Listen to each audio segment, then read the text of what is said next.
पाकिस्तानचं जेवढं संरक्षण बजेट आहे त्याच्या तिप्पट आपल्या भारताचं फक्त जीएसटी कलेक्शन आहे.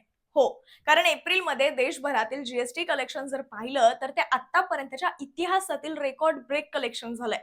2024च्या एप्रिलमध्ये जीएसटी कलेक्शन हे 2.10 लाख कोटी रुपये होतं. पण 2025च्या एप्रिलमध्ये हा रेकॉर्डही मोडला गेलाय. एप्रिलमध्ये 2.37 लाख कोटी रुपये जीएसटी कलेक्शन झालंय, जे वार्षिक आधारावर 12.6% जास्त होतं. यापूर्वी मार्च 2025 मध्ये कर संकलन म्हणजे जीएसटी कलेक्शन 1.96 लाख कोटी रुपये होतं. राज्यनिहाय पाहिलं तर अर्थातच महाराष्ट्राने सर्वाधिक जीएसटी भरलाय. महाराष्ट्राने गेल्या महिन्यात 41,645 कोटी रुपयांचा जीएसटी भरलाय. तर गेल्या वर्षी एप्रिलमध्ये महाराष्ट्राने 37,671 कोटी रुपयांचा जीएसटी भरला होता.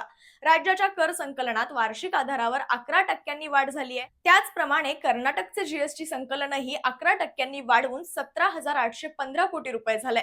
तर उत्तर भारतातील राज्यांबद्दल बोलायचं झालं तर हरियाणाचं 14,057 कोटी रुपयांचं जीएसटी कलेक्शन झालंय. त्यामुळे ही आकडेवारी पाहता आता असं लक्षात येतंय की महाराष्ट्र कशातच मागे नाहीये.